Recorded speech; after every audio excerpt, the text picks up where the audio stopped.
साथियों नमस्कार। विश्व गुरु का ज्ञान विश्व शांति अभियान चैनल में आप सभी लोगों का स्वागत है। और इस वीडियो में हम आप सब लोगों को बतलाने का प्रयास करेंगे सदगुरु कबीर साहब ने जो समझाया है कि सारे संसार में जो है तो मनुष्य का तन प्राप्त करने के बाद जो मनुष्य का उद्देश्य होता है साथियों, यानी मनुष्य का तन प्राप्त करने का एक बहुत बड़ा कारण है। अर्थात मनुष्य का तन अगर आपने पाया है और अगर आपने भक्ति नहीं की तो आपके मनुष्य का तन प्राप्त करने का कोई मतलब नहीं है। भक्ति करने का मतलब ये है कि परमात्मा की प्राप्ति करने की कोशिश करना, ठीक है। सतगुरुओं की शरण में जाना और बताए मार्ग पे चलना और गुरुओं के द्वारा आत्मा परमात्मा का स्वरूप ज्ञान प्राप्त करना, जानना परमात्मा को कि कैसा होता है परमात्मा, परमात्मा की स्थिति कैसी है, हमें मोक्ष प्राप्ति के लिए क्या क्या करना पड़ेगा, ये सब जानकारी साथियों सच्चे सतगुरुओं से प्राप्त होती है। तो सब साहब ने यहाँ पर सारे संसार के लोगों को, जो लोग भटक रहे हैं, ऐसे बहुत सारे लोग हैं जो भक्ति से मतलब ही नहीं रखते हैं, ऐसे लोगों को भी साहब ने इसमें संदेश दिया है। कुछ ऐसे लोगों को भी संदेश दिया है जो लोग भक्ति तो करते हैं लेकिन जो सत्य भक्ति है, भक्ति का सही रास्ता है, उस रास्ते पे नहीं चलते हैं, सही तरीके की भक्ति नहीं करते हैं, अर्थात जिससे परमात्मा मिल सकता है। अर्थात आप लोग ऐसे लोगों को गुरु बनाते हैं जो लोग खुद परमात्मा को नहीं जानते हैं, केवल वो किताबों में परमात्मा को जानते हैं और किताबों में मानते हैं और किताबों में ही आपको मनवा देते हैं और आप लोग मान लेते हैं। तो यहाँ पर चलिए भक्ति से संबंधित साहब ने सारे संसार के लोगों को जो समझाया है वो क्या है। साहब ने कहा है सबसे प्रथम शब्द में, कबे भजी हो सतनाम दीवाने मन, कब भजी हो सतनाम, बालापन सब खेल गमायो, बालापन सब खेल गमायो, ज्वाने व्यापो काम, वृद्ध भयो तब कांपन लागो, लटकन लागो चाम, दीवाने मन कब भजियो सतनाम।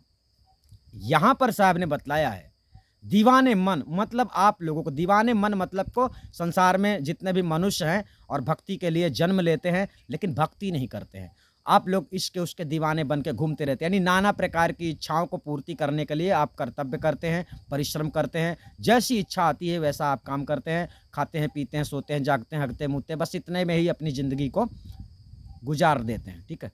अर्थात बहुत सारे लोग भक्ति किए बिना ही तन को छोड़ देते हैं और भक्ति जब नहीं करोगे तो जीवन का सार जो है नहीं मिलेगा, यानी जीवन सार्थक नहीं होगा, तो जन्म आपका बेकार चला जाएगा। तो इस जन्म को सार्थक करने के लिए साहब रास्ता दे रहे हैं, एक जानकारी दे रहे हैं कि शायद आप लोग भटक गए हो, ना जानते हो परमात्मा को प्राप्त करना चाहिए, ज़रूरी है, ये काम बहुत ही बड़ा ज़रूरी है।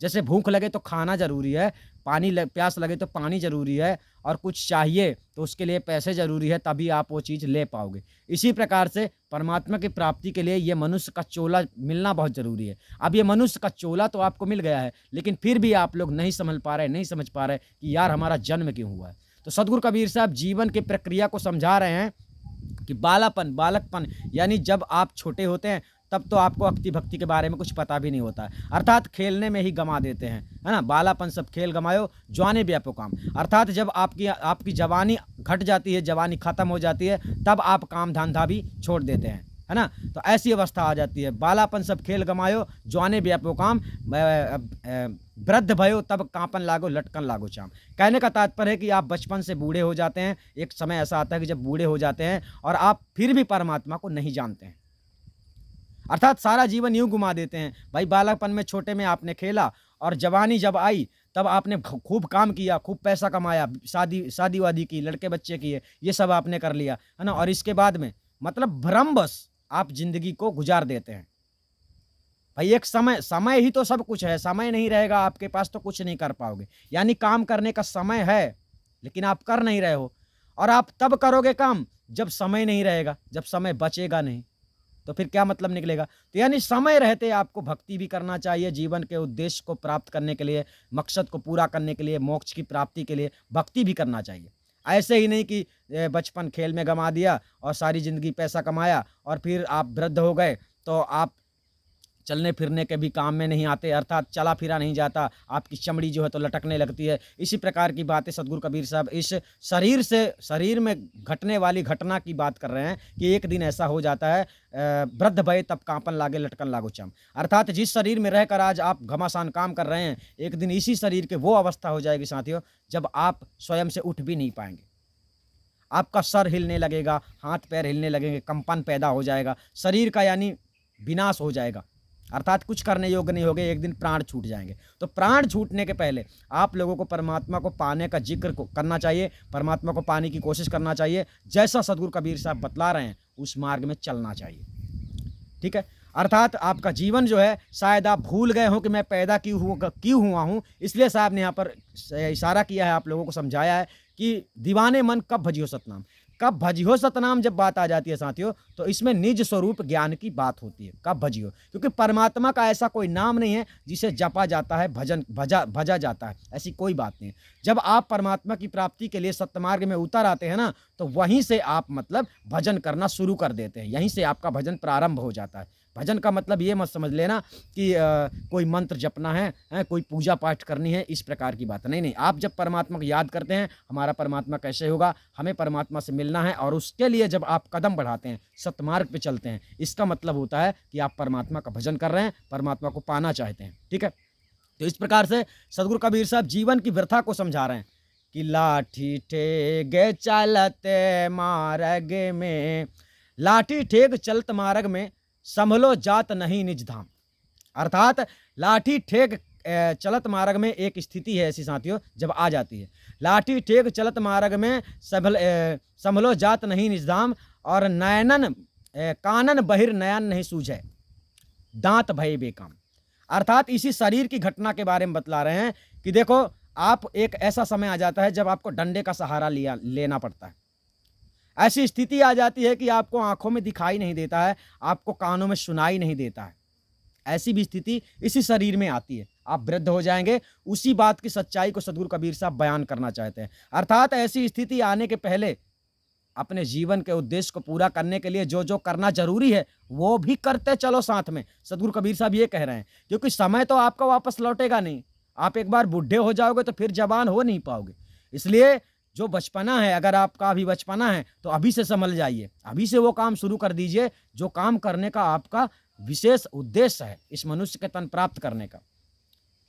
क्योंकि अगर सब कुछ करते रहे और एक ही काम बाकी रहा जो कि परमात्मा वाला, आपको परमात्मा नहीं मिला, सारा जीवन आपका बीत गया, आप बुढ़े हो जाओगे तो फिर आपसे कुछ होगा भी नहीं, कोई बात समझ में नहीं आएगी, कोई सुनाई ही नहीं देगा, बात ही नहीं कर पाओगे, सत्संग ही नहीं सुन पाओगे। तो ये सब आपके साथ ना घटने पाए, अर्थात आप लोगों को अगर जानकारी हो जाएगी तो आप कोशिश करोगे कि मैं जीते जी, और मतलब सही उम्र में सही समय में आपको भक्ति प्राप्त हो जाए, आपको परमात्मा मिल जाए, आप परमात्मा को जान लो, समझ लो और अपने जीवन का उद्देश्य पूरा कर लो, जीवन को सार्थक कर लो। सद्गुरु कबीर साहब इसलिए जीवन की व्यथा को समझा रहे हैं कि जीवन में ऐसा ऐसा होता है, यानी एक दिन बचपना होता है, एक दिन जवानी होती है और एक दिन वृद्धावस्था होती है, और वृद्धावस्था आने के बाद में यही लाठी ठेक चलत मार्ग में संभलो जात नहीं निज धाम। कहने का तात्पर्य ये कि आप किसी प्रकार से बड़ी मुश्किलों से कहीं जा पाते हैं। वृद्धावस्था जब आपकी आती है तब उस समय पर साथियों यही सब कुछ होता है। पता चले आपको दिखता नहीं है तो आपको जाना अपने घर है, पता नहीं आप दूसरे के घर भी घुस सकते हैं, ऐसा भी हो सकता है। ऐसे बहुत सारे बुजुर्गों के साथ आपने देखा होगा कि उनको दिखता नहीं है या सुनाई नहीं देता, या फिर उनके दांत नहीं है, दांत झड़ गए हैं, दांत भय बेकाम। तो ऐसी सारी बातें यहाँ पर वही देखना है कि साहब ने कितने बारीकी से सच्चाई को बयान किया है। यानी संसार में आप लोगों ने बहुत सारे इतिहास ग्रंथ पढ़े होंगे जिसमें आध्यात्मिक ज्ञान के नाम पर केवल और केवल देवी देवताओं की मान बढ़ाई, बड़े बड़े महापुरुषों ने ये किया वो किया, इसमें ही सारा संसार उलझा रहता है। अरे जब था जो कोई उसने किया, अब तो वो नहीं है, अब तुम हो, अब आप जो कर सकते हो वो करो। तो सद्गुरु कबीर साहब ने बतलाने का प्रयास किया है कि संसार में जो है तो मनुष्य का तन प्राप्त करने के बाद जो है तो मनुष्य भटक जाता है। भटक जाने का मतलब यही है कि मोह माया में जंजाल में फंस जाता है और भक्ति की सुध भी नहीं आती है कि मैं भक्ति करने आया हूँ। आपका मकसद ही भक्ति है। आप भले सुखी हो घर में और भले आप दुखी हो या सुखी हो, ये संसार में दुख सुख तो रहता ही है, लेकिन इसके साथ साथ अगर परमात्मा को पाने की आप कोशिश करते हैं तो हो सकता है, क्योंकि परमात्मा आपको जल्द ही मिल सकता है, परमात्मा सेकंडों में मिलता है। परमात्मा को जानना है साथियों। इस संसार में लोगों ने धोखा दिया है, तो परमात्मा के नाम पर केवल और केवल संसार में लोगों के साथ धोखा हुआ है। परमात्मा की बातें तो सबने की हैं, लेकिन जब परमात्मा से मिलने की बात आती है तो किताबों में बतलाते हैं, किताबों में ऐसा है, मरने के बाद मिलेगा। कोई तो कहता है ये मंत्र जपते रहो तो मिलेगा, कोई कहते हैं सपने में मिलेगा, कोई कैसे मिलेगा, हकीकत में नहीं मिलता। तो साथियों, जो चीज़ आप अभी वर्तमान में खा लेंगे उसी का स्वाद आपको मिलेगा, मरने के बाद में किसी चीज़ का स्वाद आपको मिलेगा, ऐसा मत सोच लेना। तो आपको पाना है, परमात्मा को जानना है, आपके पास समय है, तो आदि अनादि मुक्ति पंथ में आप लोग समय अपना समय देकर और सतमार्ग में चलकर आत्मा परमात्मा को आप जान सकते हैं कि कैसा होता है वो आत्मा, कैसी होती है वो परमात्मा, कैसा है उसका रूप जानना है। अर्थात साथियों, आप लोगों को सदगुरु कबीर साहब ने मंजिल तक पहुंचाने के लिए पूरी कोशिश की है। अर्थात सब कुछ समझाया है कि इस संसार में रहते तो हो, इस संसार में क्या क्या होने वाला, आपके साथ क्या क्या गुजरने वाला, ये सारी बातें सदगुरु कबीर साहब ने समझाई है। अब यहाँ पर आगे सदगुरु कबीर साहब कहते हैं, घर की नारी विमुख होए बैठी, घर की नारी विमुख होए बैठी। यहाँ पर शब्द कहता है, घर की नारी विमुख होए बैठी, पुत्र करे बदनाम, बर बरात या बिरथा बूढ़ा अटपट आठो याम। यानी सदगुरु कबीर साहब ने समझाने का प्रयास किया है कि आपकी जो घर की स्त्री जो अभी वर्तमान में आपके साथ है, खाना बनाती है, आपके कपड़े धुलती है, आप जैसा कहते हैं वैसा करती है, आपके ज़रूरतों को पूरी करती है, एक समय ऐसा हो जाता है कि वो भी आपके खिलाफ हो जाती है। खिलाफ मतलब वो आपकी नहीं सुनेगी, आप उसकी नहीं सुनोगे, दोनों में जमेगी नहीं, क्योंकि आप भी वो हो जाओगे बूढ़े और वो भी हो जाएगी बुढ़ी, तो हो गया, उसको जहाँ का सपोर्ट मिलेगा वो उसकी तरफ बोलेगी, तुमको ही गालियाँ देना शुरू कर देगी। तो यानी साहब कहते हैं, घर की नारी विमुख हो बैठी, यानी जिसको आप अभी वर्तमान में अपना समझ रहे हो और उसके पीछे सब कुछ करने के लिए तैयार हो, न्यौछावर करने के लिए तैयार हो। यानी इस संसार में पति पत्नी का रिश्ता साथियों पवित्र होता है, परंतु विचार लोगों के अपवित्र होने के कारण संसार में पति पत्नियों में ही झगड़ा होता है। विचार अपवित्र होते हैं, इसलिए पति पत्नियों में झगड़ा है ना, बेटे बाप में झगड़ा, सब में विचार अपवित्र होने के कारण। तो सदगुरु कबीर साहब समझाना चाहते हैं कि ऐसा हो सकता है, इसलिए तुम्हें जो काम के लिए भेजा गया है, इस मनुष्य तन को प्राप्त करके आप आए हो, यूं मत समझ लो कि ये संसार की प्रक्रिया है, तो बस हम भी आए हैं, पैदा हुए हैं, खेलेंगे खाएंगे मर जाएंगे। इस भूल में मत रहो, अपने उद्देश्य को पूरा करने का प्रयास करो। मनुष्य का तन पाया है, आपको शिक्षा प्राप्त करना चाहिए, समझना चाहिए सत्य को, है ना, और जो ज़रूरतें हैं उसे पूरी करने के लिए हौसला रखना चाहिए, कर्तव्य करना चाहिए। चोरी दंगा फसाद नाना प्रकार की ऐसे दुष्कर्म नहीं करना चाहिए। बरबरात या बिरथा बूढ़ा अटपट आठोयाम, अर्थात सदगुरु कबीर साहब ये कह रहे हैं, बरबरात मतलब आप कहीं जाते हैं, किसी की शादी में भी जाते हैं और आप कहीं भी जाते हैं, तीर्थ मूर्तों में जाते हैं, इस प्रकार से आप परमात्मा के लिए भी अगर भटकते हैं, इधर से उधर जाना, उधर घूमना, ये आप बेकार का समय जो है तो बर्बाद करते हैं। आपको अपने निज कामों में ध्यान देना चाहिए। ऐसा नहीं है चलो भाई उधर घूमने चलते हैं, चलो उधर घूमने चलते हैं, इस तरह तो मन साथियों आपको भटकाता रहेगा और आपकी कमाई को खाता रहेगा। ऐसे बहुत सारे काम हैं जो लोग करते हैं जिसका कोई सार नहीं होता है। जैसे कोई आदमी विदेश घूमने जाता है, बहुत पैसा कमा लिया, बहुत पैसा है उसके पास, तो वो विदेश घूम रहा है, वो बेकार का धन दौलत खर्च कर रहा है कोई सार नहीं होता है। बस मन है तो मन तो साथियों भटकाता है आप लोगों को। जब तक ज्ञान नहीं होगा तो आप लोग भी भटकेंगे जब तक ज्ञान जगेगा नहीं तब तक शायद आप लोग भी हमारी बात को नहीं समझेंगे, कबीर साहब ने जो बतलाया है वो सारी बात नहीं समझेंगे। अर्थात ये जीवन से जुड़ा हुआ है सब कुछ। बरबरात या बिरथा बूढ़ा अटपटाठ हो, यहाँ समझ गए। आप कहीं भी जाते आते हैं, तीर्थों में मूर्तों में, ये सब संसार में साथियों जंजाल है, माया का जंजाल, बेकार के क्रिया कर्म है जिसका कोई सार नहीं है। कर्म वो करो जिससे आपको कुछ मिले और आपको उससे फायदा भी हो। बरबरात बिरता बूढ़ा घूमने से मतलब बारातों में आप लोग जाते हैं, देखो बारातों में जाने वाले भी लोग बहुत खर्च कर देते हैं और बड़े शौक से जाते हैं। अर्थात ये सब तो संसार की प्रक्रियाएं हैं, आप जा सकते हो, इसमें कोई बुराई नहीं है, लेकिन इसमें भूले नहीं रहना चाहिए। अपने जीवन के उद्देश्य को प्राप्त करने के लिए सतगुरु की शरण में जाना चाहिए। जैसा सतगुरु कबीर साहब ने बतलाया है कि ऐसा गुरु आप बनाओ जो आपको आत्मा परमात्मा का परिचय करवा सके। तो अब ये तो समय इस प्रकार से सदगुरु कबीर साहब ने बतलाया। अब आखिरी समय की बात कर रहे हैं कि खटिया से भुइमा धर दई हैं, खटिया से भुइमा धर दे हैं, छूट जई हैं धन धाम। अब कहाँ है कबीर, सुनो भाई साधो, यानी सदगुरु कबीर साहब ने यहाँ पर बताया, खटिया से भुइमा धर दे हैं, छूट जई हैं धन धाम। कहाँ है कबीर, सुनो भाई साधो, कब भजियो सतनाम। यानी सदगुरु कबीर साहब ने यहाँ पर ऊपर के शब्द में जैसे कहा है, कब भजियो सतनाम दीवाने, कब भजियो सतनाम। अब ये इसी शब्द में नीचे बतलाया गया है, खटिया से भुइमा धर दे हैं, छूट जई हैं धन धाम। कहाँ कबीर, कहाँ कबीर सुनो, कहाँ कबीर तब का करियो, ऐसी बात है, कहाँ कबीर तब का करियो जब यम से परिहे काम। अब यहाँ पर बतलाया गया तब का करियो, मतलब उस वक्त तुम क्या करोगे जब यमराज से तुम्हारा सामना होगा। यमराज से सामना होने का मतलब ये साथियों, जब इस संसार से चले जाओगे तो तुम्हारा धन दौलत यहीं रखा रह जाएगा, बीवी बच्चे यहीं रह जाएंगे, माता पिता सब जो भी है यहीं रह जाएंगे, जो भी आपके नाते गोते रिश्तेदार होंगे ये सब यहीं रहेंगे, और तुम्हारा पंछी जीव है वो अकेला जाएगा। और वो कहाँ जाएगा, यमराज के दरबार में जाएगा। और यमराज बोलेगा क्या करके लाया है, क्या करने गया था। तो आप जब शरीर को छोड़ देंगे ना, तब पता चलेगा मैंने भक्ति क्यों नहीं की, मैं किस जंजाल में आ गया। समझ गए। आप जब आप इस संसार में अपने कर्तव्य करने के लिए आए हैं, लेकिन भूले हुए भटके हुए आप लोग घूम रहे हैं इधर से उधर, तो ये आप लोगों की कमी है ना।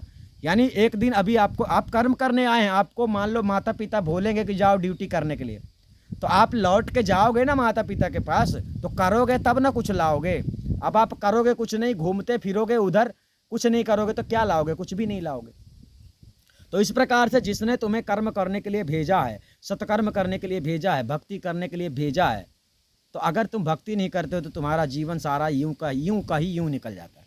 और अगर भक्ति करते हो तो आपकी अवस्था, आपको उस जगह में भेज दिया जाता है जहाँ से कभी आना जाना नहीं होता है, भेजा नहीं जाता। हालांकि वहाँ तुम ऑटोमेटिक चले ही जाओगे, परंतु सबसे पहले आपको यमराज के दरबार पे जाना ही पड़ता है। क्या कर्म करके गए हो, क्या किसकी भक्ति किया, क्या क्या किया, क्या नहीं किया।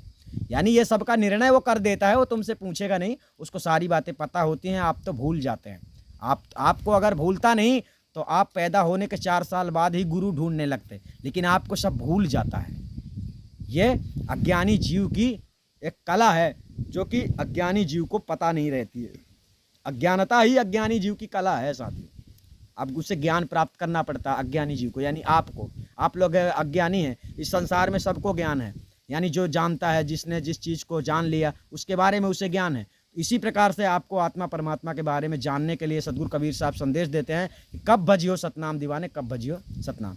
खटिया से भूमि धर दे हैं, छूट जाइए धन धाम। यहीं पर बताया सदगुरु कबीर साहब ने कि शरीर में रहते हो, बूढ़े हो जाओगे, वृद्ध हो जाओगे, एक दिन ऐसा आ जाएगा जब तुम्हें जिस खटिया में आप सोते थे उसी खटिया से नीचे उतार के रख देंगे, खटिया भी जला देंगे, आपका धन धाम सब यहीं रह जाएगा, घर बंगला बाड़ी सब यहीं रह जाएगा। इसलिए अपने जीवन में जब तक जान है, जब तक प्राण है तन में, तब तक ये नहीं सोचना चाहिए कि हम धनवान हैं, मतलब अहंकार नहीं रहना चाहिए। सदगुरु की भक्ति करने के लिए सदगुरु की शरण लेना चाहिए, जिसकी शरण लेने से आपका जीवन का उद्देश्य जो है साथियों पूरा हो सकता है।